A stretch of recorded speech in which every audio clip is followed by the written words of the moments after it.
अब बात करते हैं प्रदेश में जारी सियासी संकट की। इसमें कुछ अहम बातें जो रही हैं वो आपको बता दें। 16 दिन से मरुधरा के महाभारत में आज भी हलचल देखने को मिली। आपको बता दें कि सुबह से ही हलचल बनी हुई है। कुछ अहम बातें जो अब तक की रही हैं। 31 जुलाई को सत्र बुलाने को लेकर कैबिनेट ने अपनी मुहर लगाई है। आज राजभवन को प्रस्ताव भेजा जा सकता है और यह तीसरी बार प्रस्ताव होगा। खाचरियावास ने एक बार फिर से राज्यपाल पर भी निशाना साधा है। उन्होंने कहा कि लड़ाई राजस्थान के मान सम्मान की है। बीएसपी विधायक मामला जो है वो एक बार फिर से हाईकोर्ट में एक याचिका मदन दिलावर ने लगाई है। स्पीकर के फैसले को इस बार उन्होंने चुनौती दी है। और उधर बीएसपी सुप्रीमो मायावती ने भी कांग्रेस पर गंभीर आरोप लगाए हैं। विलय के मामले को सुप्रीम कोर्ट तक लेकर जाएंगे, यह कहा है बीएसपी के सुप्रीमो मायावती ने। तो यह अभी तक का आज का घटनाक्रम रहा है प्रदेश की सियासत में।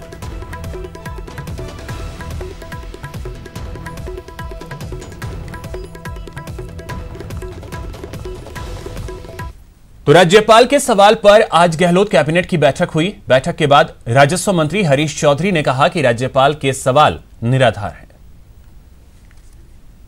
राज्यपाल संविधान और कानून और नियमों की बात माने, ये हम लोगों का निवेदन है। महामहिम राज्यपाल जो स्पीकर के अधिकार है वो स्पीकर के अधिकार स्पीकर के पास रहने दे। महामहिम राज्यपाल जो सरकार के अधिकार कैबिनेट के अधिकार है वो कैबिनेट में रहने दे। और जो सुप्रीम कोर्ट के तरफ से जो फैसले हुए हैं उनको महामहिम राज्यपाल लागू करे। यही सत्र बुलाने के संदर्भ में भी पूरे हम लोगों के नियम कानून संविधान के अंदर और सुप्रीम कोर्ट के फैसले में बड़ा स्पष्ट है कि सत्र बुलाने का अधिकार कैबिनेट को है। और जो प्रश्न हम लोगों से पूछे जा रहे हैं वो प्रश्न हम लोगों से पूछना भी नहीं चाहिए, वो प्रश्न स्पीकर महोदय से पूछना चाहिए। मेरा सचिन पायलट जी से निवेदन है कि इसकी स्पीक ऑफ डेमोक्रेसी के मुहिम को वो ताहीद कर जो ये बात कर रहे हैं कि हम कांग्रेसी है, उन तमाम एमएलए महोदय को यही है। जहां तक ये सवाल उठाया जा रहा है कि ये कैंप वो कैंप, जब ये खुद ही ये कह रहे हैं कि हम कांग्रेसी है तो ये सवाल ही निराधार है। ये कांग्रेस का बाड़ा है जिसमें खुद वो 19 विधायक खुद ये कह रहे हैं कि हम कांग्रेस के बाड़े में हैं। तो ये कहाँ बाड़े की सवाल ही कहाँ उठते हैं। हम लोगों को यहाँ ऐसा कोई बाड़े नहीं है। अगर उनको कोई लगता है कि कोई किसी प्रकार के वहाँ बाड़ा है और वो खुद ही कह रहे हैं कि हम कांग्रेसी हैं तो किसी प्रकार के बाड़े और संख्या का सवाल ही नहीं। वहीं कैबिनेट बैठक के बाद मीडिया से बात करते हुए परिवहन मंत्री प्रताप सिंह खाचरियावास ने भी बीजेपी पर आरोप लगाते हुए कहा कि विपक्ष सरकार गिराने की साजिश कर रही है। खुद मुख्यमंत्री अशोक गहलोत जी और राजस्थान की पूरी जनता, हम लोग गवर्नर साहब से टकराव नहीं चाहते। हमारी कोई गवर्नर साहब से नाराजगी नहीं है, ना हम दोनों में कोई प्रतिस्पर्धा है। गवर्नर साहब हमारे परिवार के मुखिया हैं। संविधान में धारा 163 में, संविधान के अनुच्छेद धारा 163 में साफ लिखा हुआ है कोई भी देश का गवर्नर मंत्रिमंडल के प्रस्ताव को नामंजूर नहीं कर सकता। राजस्थान की गहलोत सरकार के मंत्रिमंडल का जो प्रस्ताव गया उसको मंजूर करेंगे। यदि अभी भी मंजूर नहीं करते हैं तो इसका मतलब स्पष्ट है कि देश में संविधान नहीं है। भारत सरकार के नियुक्त किए हुए गवर्नर साहब संविधान को ताक में रखकर राजनीति कर रहे हैं। गवर्नर साहब हमारे परिवार के मुखिया हैं, संविधान प्रमुख हैं, लेकिन गवर्नर साहब को ये समझ लेना चाहिए ये राजस्थान के गौरव की मान और सम्मान की लड़ाई है। पूरी बीजेपी कांग्रेस के बागियों की गुलाम बनकर काम करती है। आज बीजेपी के लोगों को कांग्रेस के बागी यदि ये कहते हैं अभी विधानसभा सत्र मत होने दो तो विधानसभा सत्र नहीं हो, कितना टाइम उनको दिया जाए जिससे और लोगों को तोड़ दे। एक भी व्यक्ति टूटने वाला नहीं है, क्योंकि अब गांव-गांव में लोग जाग गए, पूरे राजस्थान में लोग जाग गए। अब राज्यपाल साहब को तय करना है कि राजस्थान के 7.5-8 करोड़ लोगों की भावना, राजस्थान के बेटों की भावना, हर राजस्थानी की भावना को समझे। भारत की सरकार बीजेपी राजस्थान का और राजस्थानी का अपमान कर रही है। राजस्थान में जो पैदा होकर राज्य में आए, वोट लेकर आए, उनका अपमान कर रही है। और राजस्थान के गौरव और मान सम्मान के लिए ये चाहे गोली चला दे, चाहे कितना ही अपमान कर ले, लेकिन गांधीवादी तरीके से हमारी लड़ाई जारी रहेगी। बीजेपी के नेता रोज बयान बदलते हैं, रोज फालतू की बातें करते हैं, उनके पास कोई काम ही नहीं है। अरे भाई, यदि आप ईमानदार होते तो आप ऑडियो सैंपल की जांच करवाते अपने वॉइस की। आप ईमानदार नहीं है, लेकिन अब तो आपने आपके हाथ से बाजी निकल रही है। अब आप गवर्नर साहब पे भी दबाव बनाकर, क्योंकि आपके द्वारा वो नियुक्त है, चाहे जैसे करवाना चाहते हैं, लेकिन मुझे उम्मीद है गवर्नर साहब डेमोक्रेटिक व्यक्ति हैं, उनको ये देखना चाहिए। अब बात करते हैं सुशांत सुसाइड केस से जुड़े बड़े मोड़ की। सुशांत सुसाइड केस में पूछताछ का दौर जारी है। आज धर्मा प्रोडक्शन के सीईओ से पूछताछ हुई है। अपूर्व मेहता से पुलिस ने पूछताछ की है। अंबोली पुलिस स्टेशन में बयान दर्ज किया गया है उनका। कल महेश भट्ट से भी पूछताछ हुई थी। तो यह बड़ी खबर आपको बता दें, धर्मा प्रोडक्शन जो कि करण जौहर का है, उसके सीईओ से पूछताछ हुई है। ये तस्वीरें भी हम आपको दिखा रहे हैं जब वो अपना बयान दर्ज करवाने के लिए अंबोली थाने पहुंचे थे।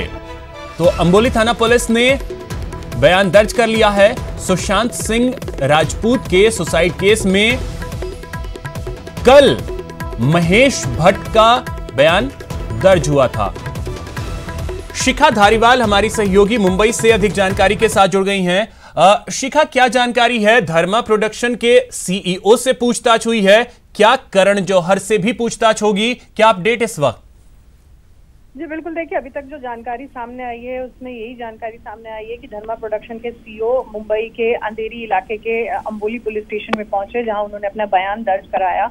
और हाल ही में जो फिल्म ड्राइव सुशांत सिंह राजपूत ने करण जौहर यानी धर्मा ग्रुप के साथ की थी, उस फिल्म की कॉन्ट्रैक्ट कॉपी भी अंबोली पुलिस स्टेशन को सौंपी गई है और धर्मा प्रोडक्शन के सीईओ ने अपना बयान दर्ज कराया है। हालांकि अभी तक इस मामले में कोई आधिकारिक तौर पर जानकारी नहीं मिल पाई है, लेकिन पुलिस सूत्रों के हवाले से अभी तक जो खबर सामने आ रही है उसमें यही कहा जा रहा है कि जल्दी इस मामले में करण जौहर से भी पूछताछ होगी।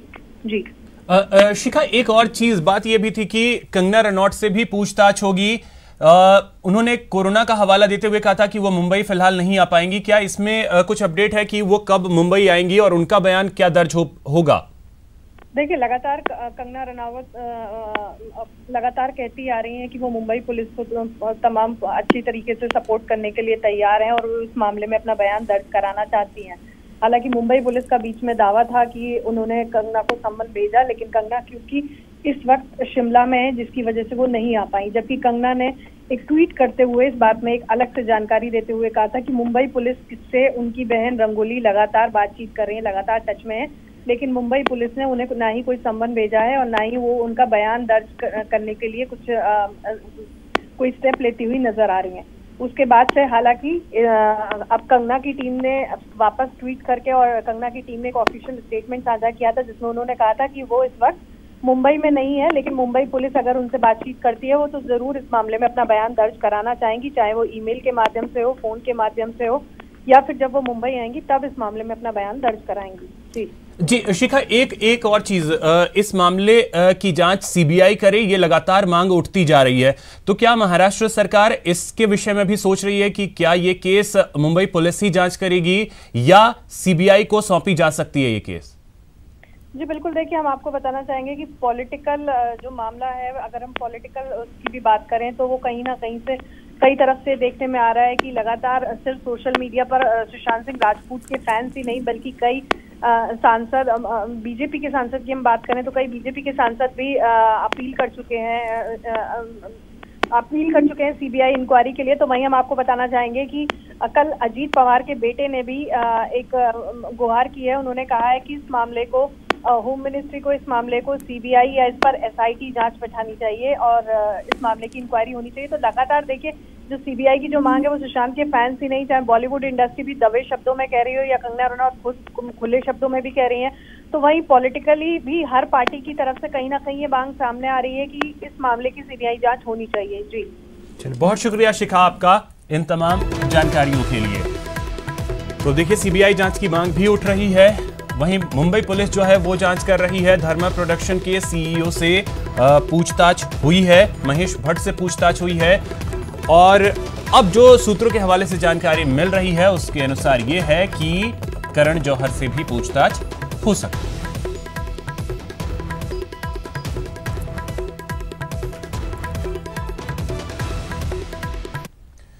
तो सुशांत सिंह राजपूत के केस की सीबीआई जांच की मांग तेज होती जा रही है। बीजेपी के नेता रामेश्वर चौरसिया ने भी इसकी मांग की है। केंद्रीय गृह राज्य मंत्री जी किशन रेड्डी से उन्होंने मुलाकात की है। सीबीआई जांच की मांग के लिए चिट्ठी उन्होंने सौंपी है।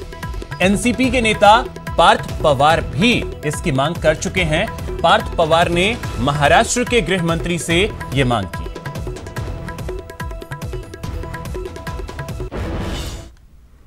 बीजेपी के नेता रामेश्वर चौरसिया हमारे साथ मौजूद हैं, जिन्होंने अभी अभी गृह राज्य मंत्री जी किशन रेड्डी से मुलाकात की है। रामेश्वर चौरसिया जी, बिहार से आप आते हैं, पूर्व विधायक भी हैं, बिहार के वरिष्ठ नेता हैं बीजेपी के। आपने गृह राज्य मंत्री से मुलाकात की है, क्या डिमांड है आपकी? देखिए, सुशांत सिंह राजपूत की जो नैरेटिव बनाया गया कि उन्होंने सुसाइड किया, इसको लेके बिहार में बहुत आक्रोश है। पहले 1-1.5 महीने से हम देख रहे हैं बिहार के लोग बहुत आक्रोशित हैं, क्योंकि वो फिल्म इंडस्ट्री का सबसे बड़ा स्टार होने जा रहा था, सुपर स्टार था एक तरह का। और जिस तरह से नैरेटिव बनाया गया, तो लोगों का मानना है कि उसकी सुसाइड नहीं किया है, उसकी हत्या हुई है। तो इसीलिए हम गृह मंत्री जी से मांग करने गए थे कि इसकी सीबीआई जांच कराई जाए, चूंकि बिहार के लोगों में काफी आक्रोश है। मुख्यमंत्री बिहार सरकार को भी मांग करनी चाहिए, उनके काउंटर पार्ट हैं उद्धव ठाकरे जी, उनको लिखना चाहिए और मांग करनी चाहिए, क्योंकि बिहार का मामला है, बिहार के लोग आक्रोशित हैं, तो स्वाभाविक है मांग करना चाहिए। लेकिन व्यस्तता होगी नहीं किए, लेकिन मैं मांग करता हूं कि उनको भी मांग करनी चाहिए। चलिए, बहुत बहुत धन्यवाद। तो निश्चित रूप से सुशांत सिंह राजपूत की मौत के मामले को लेकर के जो तमाम कई तरह की बातें कही जा रही हैं, उस पर शक जाहिर किया जा रहा है, तो निश्चित रूप से सीबीआई जांच की मांग की जा रही है। और रामेश्वर चौरसिया ने गृह राज्य मंत्री जी किशन रेड्डी से मिलकर यह मांग की है।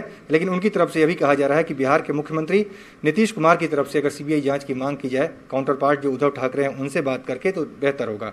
कैमरामैन अपू पाठक के साथ अमितेश, न्यूज 18 दिल्ली। वहीं इससे पहले कल राष्ट्रवादी कांग्रेस पार्टी के नेता और डिप्टी सीएम अजित पवार के बेटे पार्थ पवार ने सीबीआई जांच की मांग की है। उन्होंने ट्वीट करते हुए लिखा है कि सुशांत सिंह राजपूत की मौत की सही जांच होनी चाहिए। यह पूरे देश, विशेषकर युवाओं की भावना है। मैंने गृह मंत्री अनिल देशमुख से राष्ट्रीय भावना को ध्यान में रखते हुए सीबीआई जांच शुरू करने का अनुरोध किया।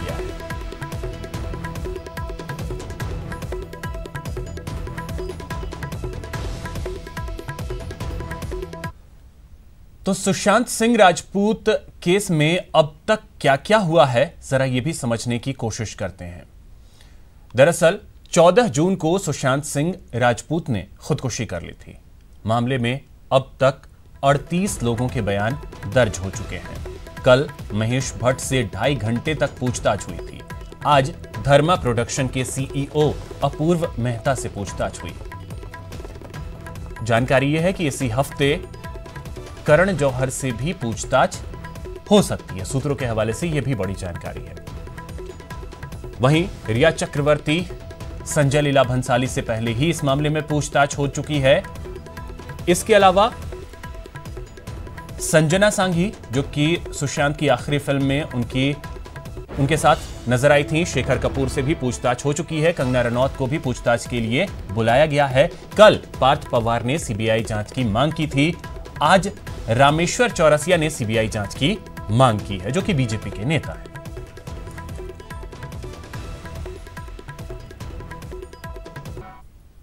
ब्रेक के बाद आपका स्वागत है। अयोध्या में अब राम मंदिर का इतिहास सुरक्षित रहेगा। इसके लिए मंदिर की नींव के नीचे एक टाइम कैप्सूल को रखने का फैसला किया गया है, जिसमें भारत के ऐतिहासिक महत्व की सांस्कृतिक, राजनीतिक और अन्य सामयिक जानकारियां उपलब्ध होंगी। एक रिपोर्ट देखिए।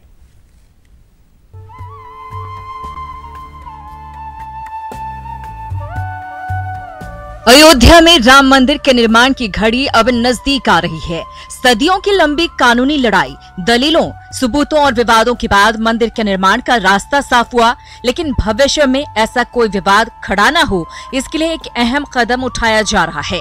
5 अगस्त को प्रधानमंत्री नरेंद्र मोदी मंदिर निर्माण की नींव रखेंगे। उस वक्त मंदिर की नींव के नीचे एक टाइम कैप्सूल रखा जाएगा। इस टाइम कैप्सूल को मंदिर की नींव के 200 फीट नीचे रखा जाएगा।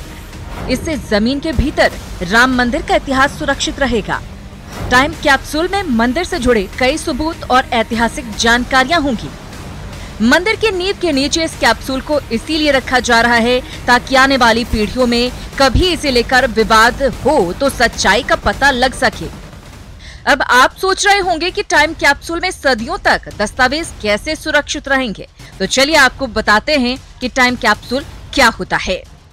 टाइम कैप्सूल एक कंटेनर की तरह होता है जिसे विशिष्ट सामग्री से बनाया जाता है। टाइम कैप्सूल हर मौसम का सामना करने में सक्षम होता है। उसे जमीन के भीतर काफी गहराई में रखा जाता है। गहराई में होने पर भी हजारों साल तक उसे कोई नुकसान नहीं पहुंचता है। हालांकि भारत में टाइम कैप्सूल को जमीन के भीतर रखने का ये पहला मामला नहीं है। भारत की पहली महिला प्रधानमंत्री इंदिरा गांधी ऐसा कर चुकी हैं। इंदिरा गांधी ने 15 अगस्त 1973 को लाल किले के पास जमीन के 32 फीट नीचे एक टाइम कैप्सूल दबाया था। इसके बाद इस पर विवाद की स्थितियां बढ़ने लगी। हालांकि ये पता नहीं चल सका है कि उसमें क्या साक्ष्य थे और क्या जानकारियां थी जिसे सहेजा गया था। Bureau report, news 18 network.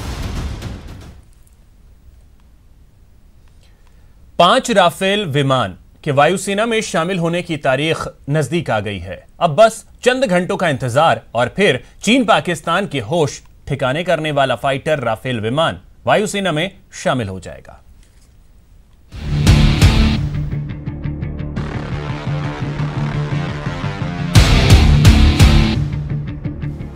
Pakistan में है खलबली, चीन की बंद है बोलती।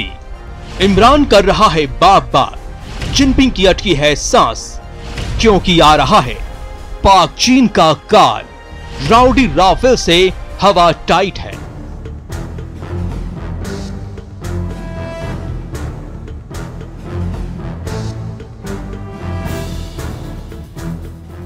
देख ले ड्रैगन, देख ले पाकिस्तान, आ रहा है तेरा काल। अब ना चलेगी चालबाजी, न कर पाएगा विश्वासघात। आ रहा है आसमान का सिकंदर, बनेगा लद्दाख का पहरेदार। जी हां, चीन अब मुंह की खाएगा, उसकी हर चाल बेकार जाएगी। उसकी दादागिरी धरी की धरी रह जाएगी, क्योंकि चीन से टक्कर लेने आसमान का सिकंदर आ रहा है।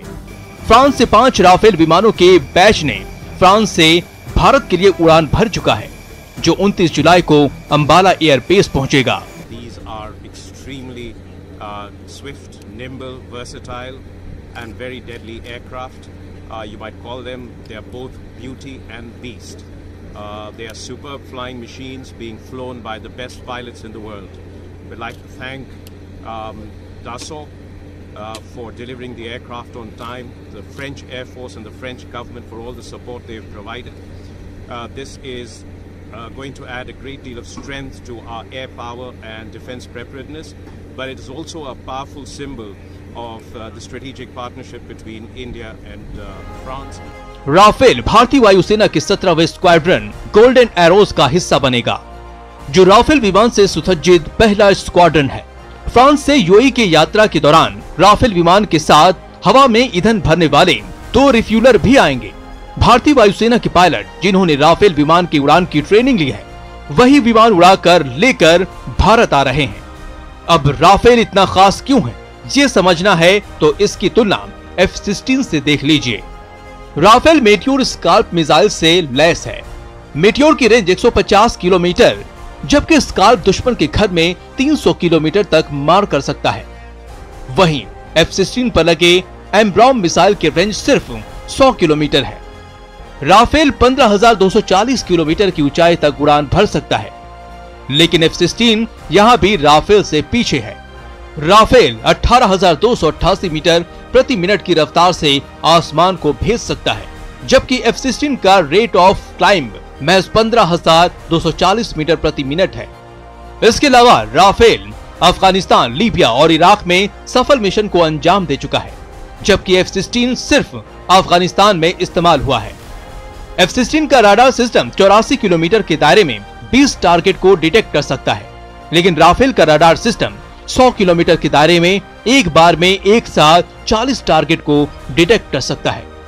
राफेल को औपचारिक रूप से भारतीय वायुसेना में अगस्त में शामिल किया जाएगा। तो बस अब इंतजार कीजिए। भारत का महाबली फ्रांस से उड़ान भर चुका है, 29 जुलाई को अंबाला एयरबेस पर लैंड करने वाला है और उसके बाद आसमान का ये सिकंदर अपने मिशन पर जुट जाएगा। Bureau report, news 18 network. वहीं एक बड़ी खबर आपको बता दें, भरतपुर से यह खबर है जहां पर कुख्यात गौ तस्कर को गिरफ्तार किया गया है। यह बड़ी खबर, भरतपुर से कुख्यात गौ तस्कर को गिरफ्तार किया गया है। अवैध हथियार समेत 2 जिंदा कारतूस भी बरामद हुए हैं। पुलिस पर हमला, लूट, डकैती जैसे मामलों में यह वांछित था, जिसकी गिरफ्तारी हुई है। जुरहरा थाना पुलिस ने इस कार्रवाई को अंजाम दिया है।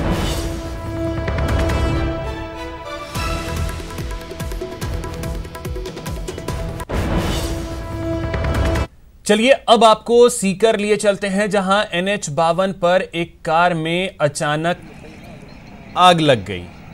देखते ही देखते आग ने पूरी तरीके से कार को अपनी चपेट में ले लिया, जिससे पूरी कार जलकर खाक हो गई। मौके पर पहुंची फायर ब्रिगेड की टीम ने आग पर काबू पा लिया। जानकारी के मुताबिक शॉर्ट सर्किट की वजह से कार में आग लगी थी।